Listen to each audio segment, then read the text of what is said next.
پروردگار عالم نے دین مبین کو اسلام تعبیر فرمایا ہے. فرمایا ان الدین عند اللہ الاسلام، خدا کے نزدیک دین صرف اسلام ہے. حضرت آدم علیہ السلام سے لے کر ختمی مرتبہ تک جو کچھ خدا تعالیٰ نے دین کے اندر نازل فرمایا وہ سب کا سب اسلام ہے. اس خاطر دین کے اندر بہت ساری تعلیمات ایسی ہیں جو مشترکہ تعلیمات ہیں. کسی بھی نبی کے دور میں، کسی بھی اللہ کے اولو العزم نبی کے دور میں اس تعلیمات کے اندر فرق نہیں آیا. شریعتیں تبدیل ہوتی ہیں، منہاج جس کو کہتے ہیں، شریعت راستہ، منہاج طریقہ، یہ تبدیل ہو سکتے ہیں. یہ ہو سکتا ہے حضرت موسیٰ علیہ السلام کے زمانے میں نماز فجر اس طرح سے نہ ہو جس طرح سے اللہ کے رسول کے زمانے میں، لیکن یہ سوچنا ناممکن ہے کہ بندگی نہ ہو. نہیں، بندگی وہی ہے. یہ ممکن ہے کہ مثلا شریعت نبی خدا کے زمانے میں، شریعت نبی خدا میں روزے کا تصور ایسے ہو جیسے ہمارے پاس ماہ مبارک رمضان کے اندر ہے. کسی اور شریعت کے اندر روزہ کسی اور طرح سے ہو، یا روزے کے ایام مختلف ہوں، یہ ہو سکتا ہے. لیکن ہم یہ سوچیں کہ اصلا اللہ کی راہ میں روزے کا تصور ہی نہیں تھا، اس قسم کی عبادت کا تصور نہیں تھا. نہیں، ایسا نہیں ہو سکتا. یہ سب مشترکات ہوتی ہیں، خدا تعالیٰ نے پابند کیا. یہ جو دین کی تعلیمات میں آپ کو مشترکات ملتی ہیں وہ اسی خاطر ہے.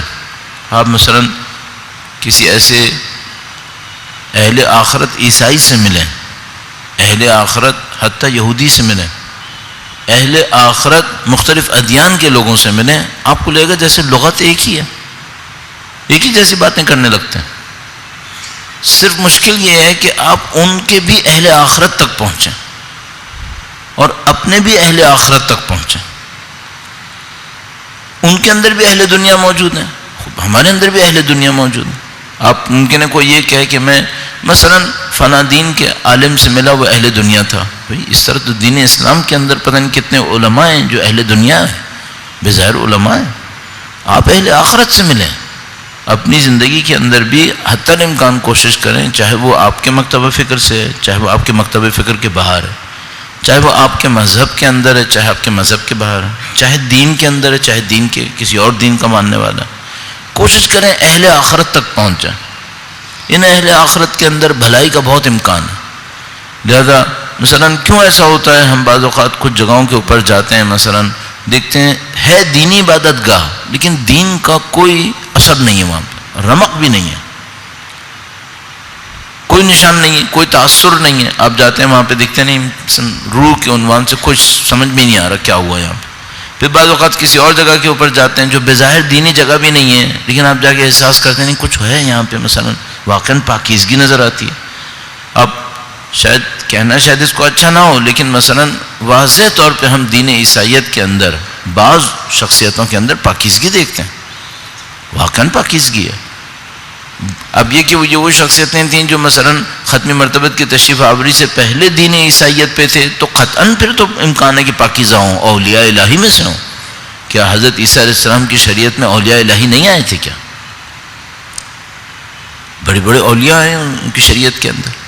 اور یہ تو سب معترف ہے. خدا نے قرآن کریم میں ارشاد فرمایا کہ یہ جو اہل کتاب ہیں ان میں سے کچھ لوگ ہیں جو اللہ کی یاد میں آنسو بہاتے ہیں.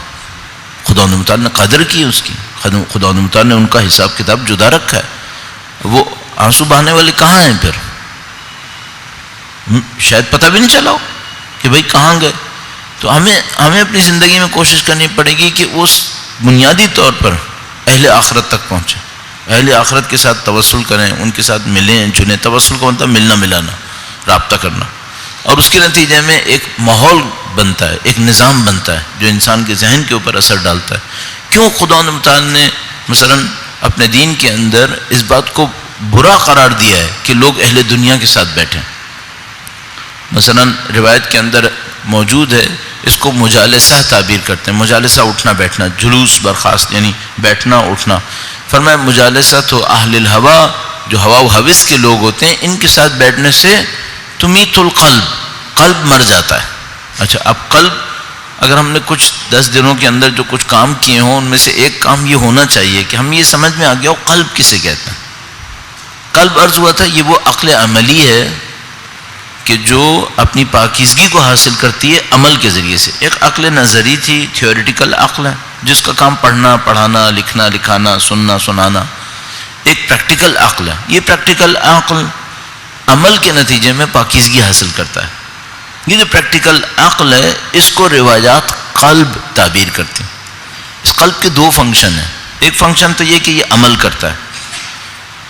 جہاں یہ عمل کر رہا ہوتا ہے وہیں اس کو نورانیت مل رہی ہوتی ہے. جیسے ہی نورانیت ملتی ہے یہ اب آسمانی علم حاصل کرنے کا ذریعہ بن جاتا ہے.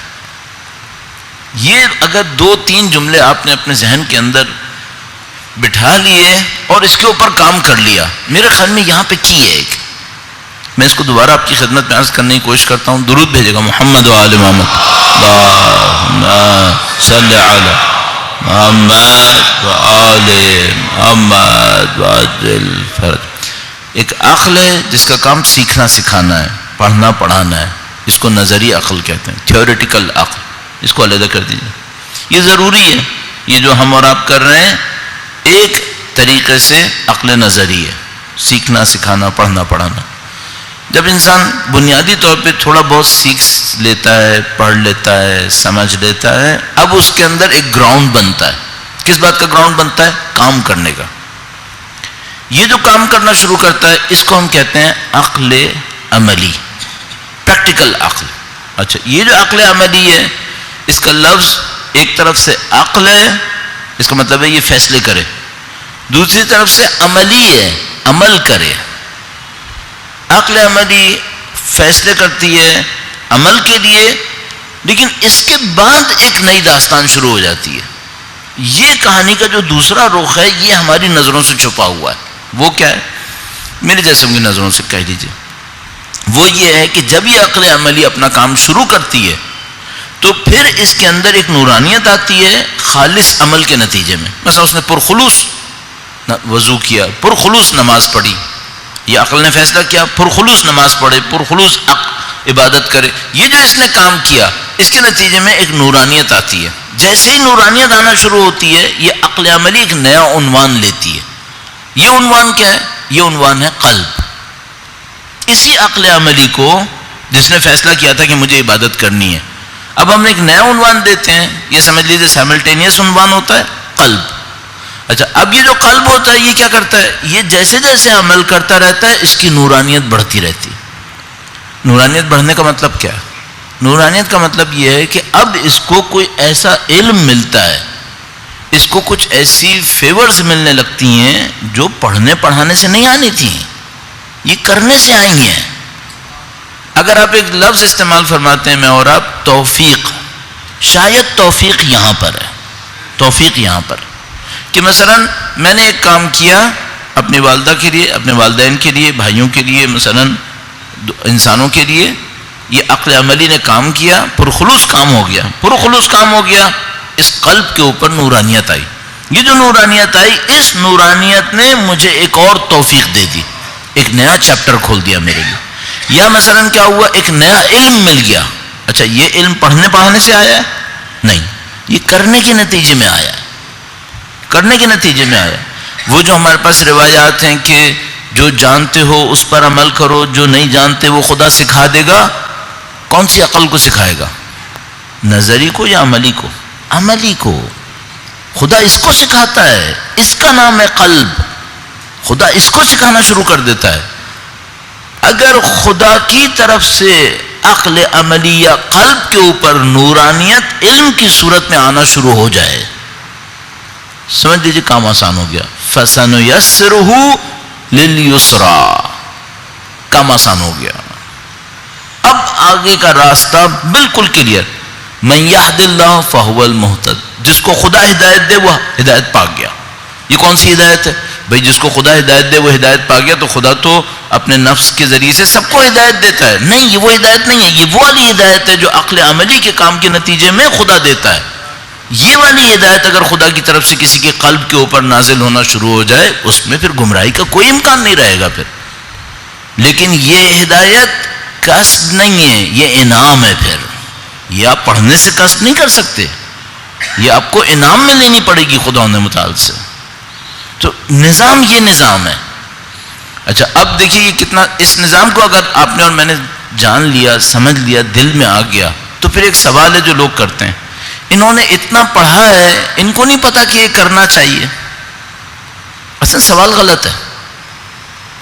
جو پڑھا ہے وہ عقل نظری سے پڑھا ہے، جو کرنا کرانا ہوتا ہے وہ عقل عملی سے ہوتا ہے. تم یہ تو کہہ سکتے ہو کہ بھئی اس نے اتنی عبادتیں کی ہیں پھر یہ ٹیڑھا کیوں نکلا ہے، یہ بات تو صحیح ہے کہ بھئی جب اتنی عبادتیں کر لی تھیں، پرخلوص عبادتیں کر لی تھیں، تو خدا کی طرف سے قلب کے اوپر افاضہ ہونا چاہیے تھا، نورانیت برسنی چاہیے تھی. وہ نورانیت کیوں نہیں برسی؟ اب یہ غلط راستے پہ کیوں چل رہا ہے؟ یہ بات صحیح ہے. لیکن یہ کوئی کہے کہ اتنا پڑھا تھا اس نے کیا کیوں نہیں؟ بھئی پڑھنا فیکلٹی دوسری ہے، کرنا کرانا، خدا کی طرف سے ہدایت ملنا، گمراہی سے محفوظ ہو جانا، نورانیت حاصل ہونا، یہ فیکلٹی دوسری ہے. اس کا نام عقل عملی ہے، جس کو ہم قلب تعبیر کرتے ہیں. اچھا اب مجھے اور آپ کو یہ بات دیکھنا پڑے گی، یہ جو 10 دن ہم لوگ آئے، ہمارے قلب میں کتنی نورانیت آئی. میں نے نہج البلاغہ کی کئی صفحات پڑھ لیے، آپ نے سن لیے، ادھر ادھر سے بھی میں نے بہت کچھ عرض کرنے کی کوشش کی، آپ نے سن لیا. یہ ہو گیا عقل نظری. عقل عملی میں کیا نصیب ہوا، نورانیت میں کیا ملا؟ اور وہ جو خدا نے متعال فرماتا ہے من یتق اللہ یجعل لہ مخرجا، جو اللہ کا تقوی اختیار کرے اس کے بعد یہ ہوگا. یہ سب اس قلب کی کارروائی ہے. من یتق اللہ، جو تقوی خدا اختیار کرے، یجعل لہ مخرجا، خدا نے متعال اس کے لیے راہ نجات بنا دے گا. یہ راہ نجات کیسے بنائے گا؟ یہ ایسے بنائے گا کہ اس کے قلب کے اوپر ایسی نورانیت ڈالے گا، اس کو پتہ چل جائے گا مجھے کرنا کیا ہے. یرزقہ من حیث لا یحتسب، ایسی جگہ سے رزق دے گا جس کا وہ سوچ بھی نہیں سکتا تھا. ایسے علوم نصیب ہونا شروع ہو جائیں گے جو کتابوں سے نہیں حاصل ہو پائیں گے. خدا تعالیٰ نصیب فرمائے گا. البتہ اس کو کوئی بہانہ نہ بنائے کہ اس وجہ سے میں کتاب نہیں پڑھتا ہوں، اس وجہ سے میں علم حاصل نہیں کرتا ہوں. نہیں، مقدمہ وہیں سے شروع ہوگا. کوئی جس کو ہم لوگ کہتے ہیں ابتدا بساکن، زیرو سے شروع کرے، عقل عملی شروع ہو گئی، نورانیت، ایسا نہیں ہوتا. پہلے یہاں سے شروع کرنا پڑتا ہے. پہلے تھوڑا بہت حاصل ہوتا ہے علم، اس کے بعد پھر انشاءاللہ خدا تعالیٰ توفیقات اور اضافہ فرماتا ہے. تو اس طریقے کا یہ نظام ہے. مجھے یہ بات سمجھ میں آئی کہ ہم لوگوں کے ساتھ جو بہت بڑی مشکل ہے، ہمیں یہ نظام سمجھ میں نہیں آ کے دے رہا ہے. ہم لوگ نظام جانے بغیر یہ نہیں سمجھ پا رہے کہ ہونا کیا ہے. اگر کسی کو یہ نظام سمجھ میں آ جائے تو وہ ایک ایک اسٹیپ اٹھائے گا سوچا سمجھا. تو وہ مثال کے طور پر 10 کتابیں پڑھنے کی کوشش نہیں کرے گا. وہ کیا کوشش کرے گا؟ کیا کہا؟ کم پڑھوں، عمل کروں. مثلا آیت اللہ علیہ بہجت مرحوم ارشاد فرماتے تھے، کہتے تھے کہ جامع السعادہ کتاب، جس کا اردو میں ترجمہ عروج السعادہ ہوا، نفیس ترین کتابوں میں سے جو علم اخلاق کے اوپر تاریخی تشیع میں لکھی گئی ہیں ان میں سے ایک یہ کتاب ہے. فرماتے تھے ہر روز جامع السعادہ کا آدھا صفحہ پڑھو اور عمل کرو. فرماتے تھے یہ تزکیہ نفس کا نسخہ ہے. آدھا صفحہ پڑھو، عروج السعادہ کتاب کا آدھا صفحہ پڑھو، عمل کرو. یہ تزکیہ نفس کا نسخہ ہے، اس پہ عمل کرو. ہم سب کے سامنے نسخہ موجود ہے کہ بھئی اس قلب کی نورانیت کو بڑھاؤ. اچھا قلب کی نورانیت میں سب سے بڑی مصیبت کیا ہے؟ گناہ، ہوا و ہوس. ابھی روایت پڑھی میں نے آپ کی خدمت میں، اہل ہوا و ہوس کے ساتھ اٹھنا بیٹھنا قلب کو مار دیتا ہے. کتنی عبادتیں کروں گا، دل میں تھوڑی سی نورانیت آئے گی، میں ایک ایسے آدمی کے ساتھ بیٹھ گیا جس کا کوئی بھروسہ نہیں ہے.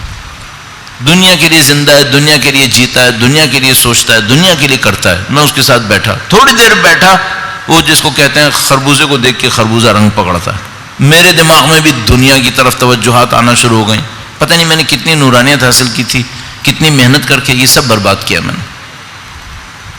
ہاں ایک دفعہ آپ کا کام پھنس گیا ہے اس بندے کے ساتھ، مثلا آپ کو ملنا ہے، جبر ہے، اجبار ہے، کوئی دوستی محبت تھوڑی ہے، جبر و اجبار میں کہیں ملنا پڑ گیا، بھی علیحدہ معاملہ ہے. ایک دفعہ عمدن قصدن اس کے ساتھ رابطہ بنایا ہوا ہے، دوستی بنائی ہوئی ہے، بھائی چارگی کی ہوئی ہے، نعوذ باللہ تعالیٰ. کیوں کی ہوئی ہے؟ یہ کام آئے گا. کس کام آئے گا؟ دنیا بسانے میں کام آئے گا، یا یہ کہو آخرت مٹانے میں کام آئے گا. کس میں کام آئے گا؟ جس کام میں یہ آئے گا اس میں خدا کے نظام کا کوئی حصہ کام نہیں آ سکتا. اگر شیطان کا ایک ٹکڑا کام آ سکتا ہے تو خدا کے نظام کا بھی تو کوئی ٹکڑا ہوگا جو یہی کام کرے گا، وہ کیوں نہیں کام آ سکتا؟ تو یہ ہمیں سوچنا پڑے گا. اس طرح سے ہمارا ایک نظام بن جائے گا، ہماری زندگی بنے گی، ہم اس کے اوپر عمل کریں گے، دل کی نورانیت بڑھے گی، اللہ کی طرف سے علم بڑھے گا، اس کے نتیجے میں بڑھ رہا ہے الحمدللہ رب العالمین، اور تیزی سے جائیں گے. اور وہ فیوز و برکات جو خدا تعالی ہمیں دینا چاہتا ہے. آج آخری دن اس سلسلے کا یہاں پر، اور اس کے عنوان سے چند منٹ سے آپ کی خدمت میں عرض کروں گا. درود بھیجے گا محمد و آل محمد صلی علی محمد و آل محمد عجل. میں نے پہلے دن آپ کی خدمت میں عرض کیا تھا کہ نہج البلاغہ سے تعلق ایک عجیب انسان کے اندر تحول لے کر آ سکتا ہے، تبدیلی لے کر آ سکتا ہے. اب نہج البلاغہ کو زیادہ دیر پڑھیں، پڑھتے رہیں، تھوڑی دیر میں آپ احساس کریں گے کہ آپ جیسے امیر المومنین کی منطق سے سوچنا شروع کرنا ہے.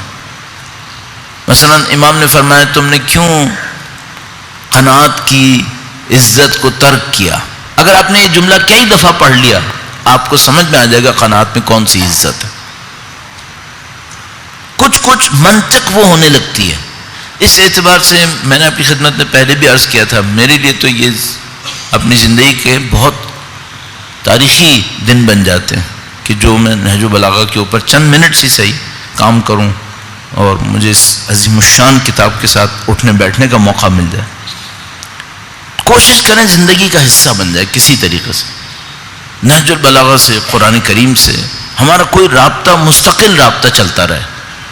اور مجھے خود اندازہ ہے کہ یہ تھوڑا سخت ہوتا ہے، تھوڑا سخت ہے. اپنے نفس کو اس معاملے کے اندر مارنا آسان نہیں ہے، لیکن میرا اپنے خیال ہے کہ یہ بہت ضروری ہے. اور سوچا سمجھا رابطہ جس کا مطلب صرف الفاظ سے کھیلنا نہیں ہے بلکہ کچھ سیکھنا، واقعاً کچھ سیکھنا. تو میں عرض کروں گا آپ کی خدمت میں کہ جو آپ چند دن یہاں پہ تشریف فرما تھے، آپ تشریف لائے، اور آپ لوگوں کی نورانیت سے ظاہر ہے کہ آپ کی تشریف آوری سے جو نورانیت بنتی ہے، اجتماع مومنین کی اپنی ایک نورانیت ہوتی ہے. قطعاً ایسا ہے، اجتماع مومنین کی اپنی ایک نورانیت ہے. خدا کا نظام یوں سمجھ میں آتا ہے کہ جب لوگ ملتے ہیں تو خدا ان کا جو مجموعی تأثر ہوتا ہے وہ گناہوں سے نہیں دیتا، ان کے اچھے اعمال سے دیتا ہے. جب لوگ ملتے ہیں تو گویا خدا کیا کرتا ہے کہ جو اچھی تأثر ہے وہ سب کا جمع کر لیتا ہے اور کہتا ہے ملنے کے صدقے میں گناہوں کو میں چھوڑ دیتا ہوں. اب ایک آدمی یہاں پہ نماز شب پڑھتا ہے، ایک آدمی قرآن اچھا پڑھتا ہے، ایک آدمی فاتحہ اچھا پڑھتا ہے، ایک آدمی صلہ رحم میں اچھا ہے، ایک آدمی غریبوں کے کام آتا ہے، ایک آدمی ظلم سے لڑتا ہے. سب کے ملنے سے خدا ایک تأثر بناتا ہے. اچھا اس میں گناہ گار بھی تو مختلف صنف کے ہیں. ایک والدین کا احترام نہیں کرتا ہے، خدا متعال کہتے ہیں اجتماع کے صدقے میں میں گناہوں کو نظر انداز کر رہا ہوں. گناہوں کو جماعت کا فائدہ یہیں پر ہے. نماز جماعت میں، بھئی جماعت میں گناہوں کا بھی تو اجتماع ہے، جہاں ثوابوں کا اجتماع، گناہوں کا بھی تو اجتماع ہے. لیکن خدا اجتماع کے صدقے میں گناہوں کی تاثیر ختم کر دیتا ہے. تو ایک عجیب روایت ہمارے پاس ہے، فرمایا دوسروں کو دعا دو. کیوں؟ فرمایا یہ دعا زیادہ قبول ہوگی. آپ مجھے دعا دیں، آپ کی یہ دعا زیادہ جلدی قبول ہوگی. کیوں؟ فرمایا جس کے لیے دعا کی گئی ہے اس زبان سے اس نے گناہ نہیں کیا ہے. مثلا آپ نے میرے لیے دعا کی، اب میں نے کچھ گناہ کیے ہیں، اس زبان سے نہیں کیے، اس زبان سے کیے. اس زبان سے اپنے لیے دعا مانگوں گا شاید قبول نہیں ہوگی، لیکن اسی زبان سے دوسرے کے لیے دعا مانگوں گا قبول ہو جائے گی. اس نے اس زبان سے گناہ نہیں کیے. اتنا خدا کی رحمت اس معاملے کے اندر عجیب ہے. اجتماع کا ایک اثر ہے. آپ تشریف لائے الحمدللہ رب العالمین، اس کی ایک نورانیت ہے. اس نورانیت کے صدقے میں ہم نے نہج البلاغہ سے کچھ سیکھنے کی کوشش کی. اس کو ایک تو ایک باقی رکھنے کی کوشش کریں. اگلے سال کے لیے جو میرا ارادہ ہے، ابھی تک پروردگار نے زندگی دی، طاقت دی، فہم و شعور دیا، توفیقات نصیب ہوئیں، تو میں انشاءاللہ نہج البلاغہ کو ہی جاری رکھوں گا انشاءاللہ تعالی. میں نہیں چاہتا کہ جو موقع خدا متعال نے اب نصیب کر دیا ہے تو میں اتنی آسانی سے اس کو چھوڑوں. ہاں آپ ایک زمانے میں تھک گئے، میں توفیق سے محروم ہو گیا، ایک علیحدہ معاملہ ہے. لیکن انشاءاللہ پروردگار عالم نے سعادت نصیب فرمائی تو اگلے سال انشاءاللہ پھر دوبارہ نہج البلاغہ کی خدمت میں حاضر ہوں گے. اور ایک توسل مولا امیر المومنین سے یہیں پہ کر لیتے ہیں کہ مولا نہج البلاغہ سے ہمارا رابطہ منقطع نہ ہو انشاءاللہ. وہ امام ہمیں اپنے کلام کو سننے کی سعادت سے محروم نہ فرمائیں انشاءاللہ. امام کے حضور التجا کو پیش کرنے کے لیے کہ اس کی نورانیت، ان کے کلام کی نورانیت ہمارے قلوب کے اوپر اثر کرے. درود بھیجیں محمد و آل محمد. اللہم صلی علی محمد و آل محمد وعجل فرج. اب یہ تھا کہ مختلف طریقوں سے امام نے لوگوں کی کیفیتوں کو بیان فرمایا ہے. میں صرف چند جملات اس میں سے عرض کروں گا کس طریقے سے امام جو تعریف فرماتے ہیں، کون عقل مند ہے، کون بے وقوف ہے. ہماری دنیا میں تعریف کچھ اور ہے، امام کی تعریف کچھ اور ہے. امام کچھ خطبوں کے اندر امام نے راہ عمل دیا ہے، مکمل راہ عمل، یہ کرو یہ کرو، انسان کو چاہیے یہ کرے. میرے خیال میں اگر میں غلطی نہیں کر رہا ہوں تو خطبہ نمبر 82 تھا شاید، جہاں پر اس ترتیب کے اندر خطبہ نمبر 85 اور 86 آپ ضرور ملاحظہ فرمائے گا. یہ جو جعفری صاحب کی ترتیب ہے خطبہ نمبر 85 86، اور دوسری ترتیب میں ظاہر ہے وہ 84 اور 85 بن جائے گا. 84 85 مفتی جعفر حسین صاحب کی ترتیب میں وہ ضرور دیکھ لیجیے گا کہ کس طریقے سے امام نے راہ عمل دیا. جو اس وقت آپ کی خدمت میں مختصر سے عرض کروں گا وہ یہ خطبہ نمبر 101 ہے جو مفتی جعفر صاحب کے پاس، مفتی جعفر حسین صاحب کے پاس 101 ہوگا. یہاں پہ 102 ہے، یہاں پہ 102 ہے. فرمایا العالم من عرف قدرہ وکفى بالمرء جہلا اللہ یعرف قدرہ. دانا وہ ہے، عالم وہ ہے. عالم ہمارے یہاں تو کہتے ہیں ظاہر علم دین کو مستقل اپنے لیے انتخاب کرنے والا، مثلا جیسے کوئی طالب علم ہو گیا، وہ مثلا نجف گیا ہے، قم گیا ہے، حوزات علمیہ گیا ہے، مدارس گیا ہے، اس کو ہم عالم تعبیر کرتے ہیں. ظاہر امیر المومنین عالم تعبیر فرما رہے ہیں وہ جو جانتا ہے، جو عقل مند انسان ہے. چاہے وہ حوزہ گیا یا نہیں گیا، اس زمانے میں حوزات تھا بھی نہیں، حوزات تھے بھی نہیں اس طریقے سے. سب لوگ حضرت میثم تمار کھجور بیچتے تھے، عالم تھے. مثلا کوئی سبزی بیچتا تھا، عالم تھا. تو عالم کون ہے؟ فرمایا العالم من عرف قدرہ.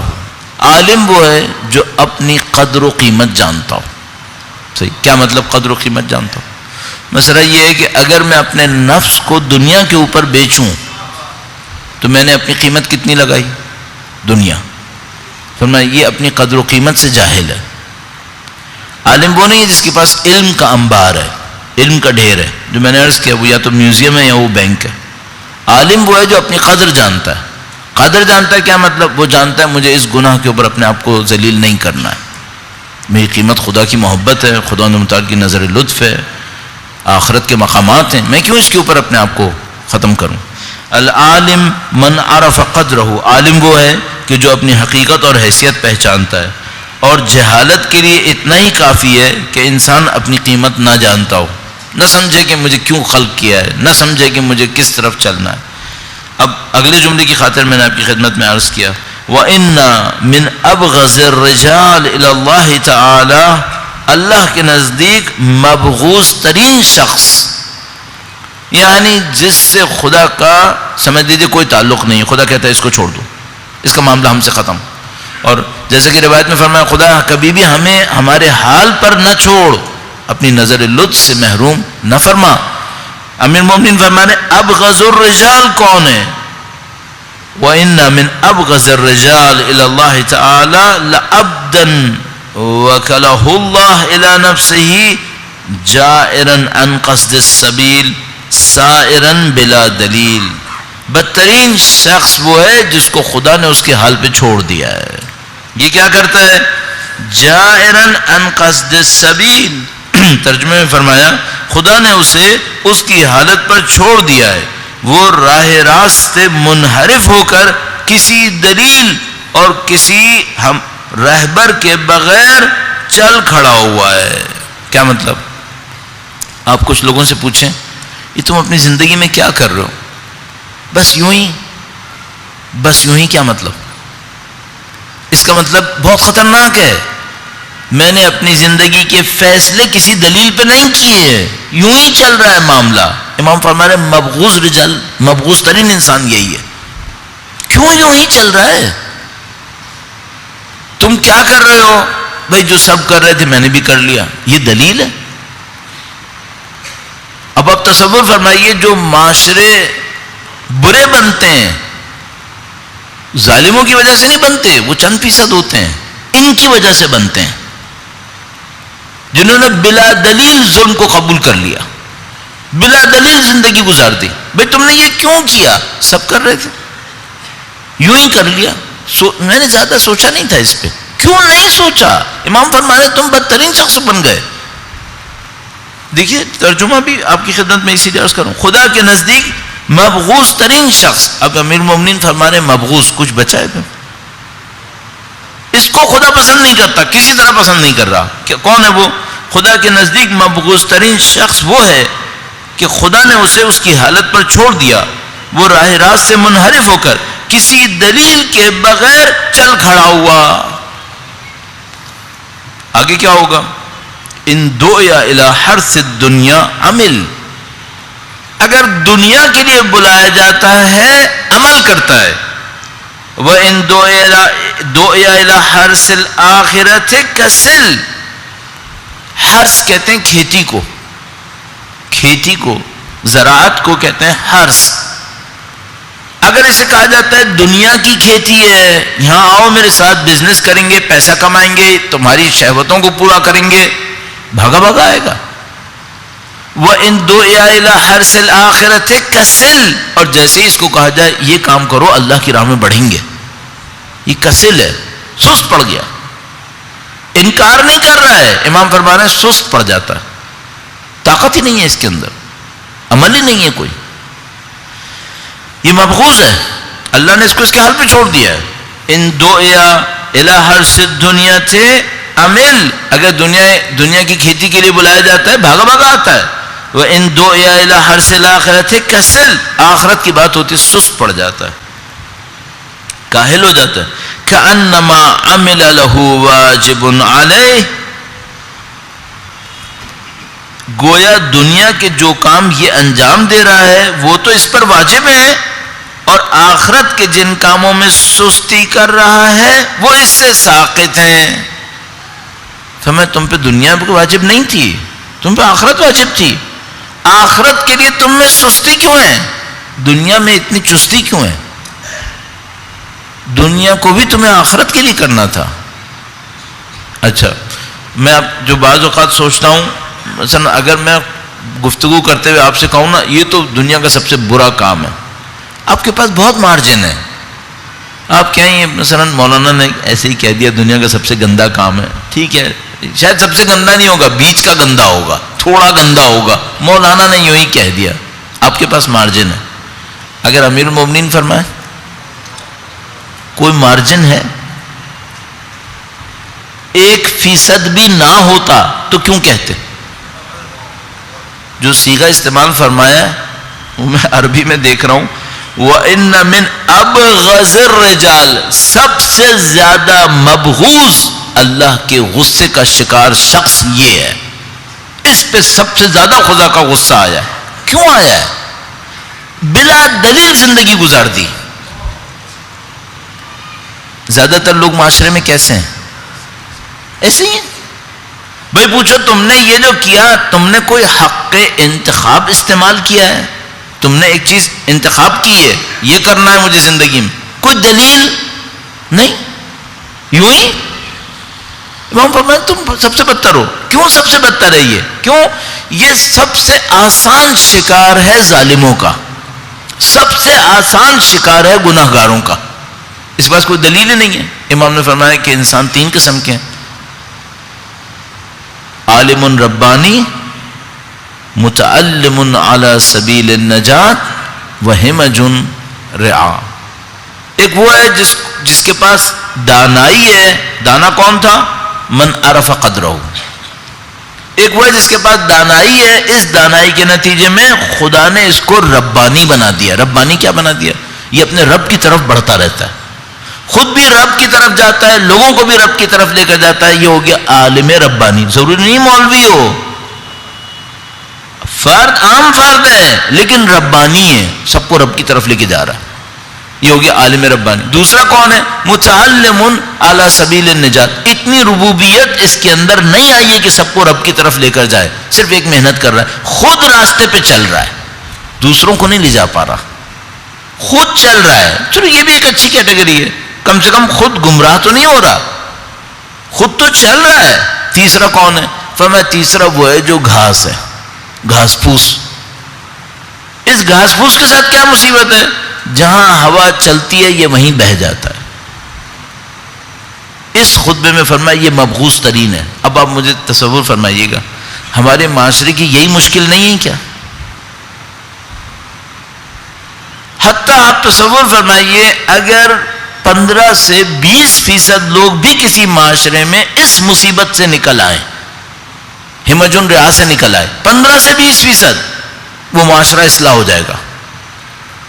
اس معاشرے میں صلاح آ جائے گی، فلاح آ جائے گی. کیوں؟ 15 سے 20% اس اللہ کے مبغوث ہونے سے باہر نکل آئے.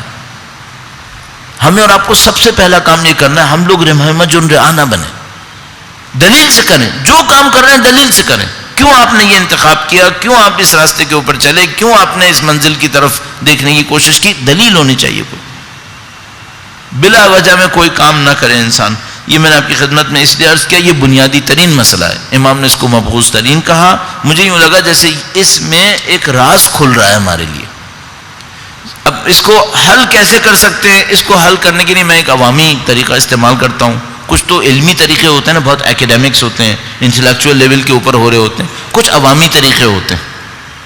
عوامی طریقہ کار کیا ہے؟ عوامی طریقہ اس کا یہ سمجھ میں آتا ہے، وہ یہ کہ آپ زندگی میں کچھ بھی کریں سوال کے ساتھ کریں.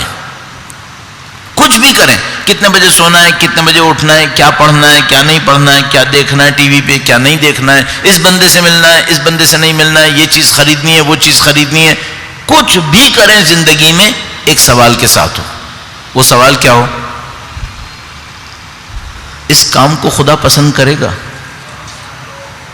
عوامی کام. کچھ بھی کریں، کتنے بجے سوئیں گے، کتنے بجے اٹھیں گے، اس آدمی سے ملوں گا، اس آدمی سے نہیں ملوں گا، اس گاڑی میں بیٹھوں گا، اس گاڑی میں بیٹھوں گا، اس ملک میں جاؤں گا، اس ملک میں جاؤں گا، اس شہر میں رکوں گا، اس شہر میں. کچھ بھی کریں. یہ کپڑے خریدنا ہے، یہ فرنیچر خریدنا ہے، کچھ بھی کریں ایک سوال کریں، خدا خوش ہوگا؟ ایک اور کام کر سکتے ہیں، یہ ذرا مشکل ہے، ایک اور کر لیں. خدا ناراض تو نہیں ہوگا؟ خوش کرنا کوئی کیا ممکن ہے کہ بھائی یہ ذرا مشکل ہو گیا، چلو پھر ایک اور کام کر لوں. یہ کام کروں گا، اس سے خدا ناراض تو نہیں ہوگا؟ خوش تو اس پہ ہوگا کہ میں اول وقت نماز پڑھوں، خوش تو اس پہ ہوگا کہ میں یہ کام کروں. فرض کرو میں کہہ رہا ہوں میں ضعیف انسان، شیطان نے میرے نفس کو دھوکہ دیا ہوا ہے، میرا ارادے میں کمزوری ہے، ٹھیک ہے ایک اور کام کر لوں. یہ پوچھ لو اس سے خدا ناراض تو نہیں ہوگا؟ ناراض تو نہیں ہوگا. یہ تو سوال کر لے کم سے کم. تو اگر آپ نے اور میں نے اپنی زندگی میں بس یہ ایک سوال کر لیا نا عزیزان محترم، ہماری زندگی آسان ہے. جس کا پتہ چل جائے کہ ہاں اس کام پہ خدا نہ کہ خوش نہیں ہوگا بلکہ ناراض ہوگا، اب تو کرنا حماقت ہے. اب تو آپ پھر اپنے پاؤں پہ کلہاڑی مار رہے ہو. یہاں مجلس پڑھنی ہے نہیں پڑھنی؟ اس آدمی نے مجلس پہ بلایا، پڑھوں نہیں پڑھوں؟ اس جگہ پر بلایا جا رہا ہوں شرکت کے لیے محفل میں، محفل دوست احباب بیٹھے ہیں، صرف دوست احباب بیٹھے ہیں، کھانا پینا ہوگا، لوگ بیٹھیں گے، جاؤں نہیں جاؤں؟ ایک دلیل، آیا خدا پسند کرے گا؟ نمبر ایک. چلو نہیں پتہ چل رہا. دوسری بات، خدا ناراض تو نہیں ہوگا؟ مثلا مجھے پتہ ہے فاسقوں کا اجتماع ہے، دنیا داروں کا اجتماع ہے، یہ دنیا کی شو بازی کریں گے یہاں بیٹھ کر. اہل دنیا کے ساتھ بلا کسی سختی اور جبر کے، بلا کسی مجبوری کے بیٹھنا خدا پسند کرتا ہے؟ خدا کو ناپسند ہے. میں کیوں بیٹھ رہا ہوں؟ کیوں بیٹھوں؟ پھر اپنے آپ سے بس یہ ایک سوال کرتے رہیں، آسان سوال، زندگی آسان ہوتی چلی جائے گی. البتہ میں عرض کر دوں اتنی آسان بھی نہیں ہوگی، سختی بھی آئے گی، سختی بھی آئے گی. چونکہ بعض اوقات یہ دنیا والے آسان نہیں چھوڑتے، پھر بعض اوقات دنیا والے سخت کر دیتے ہیں،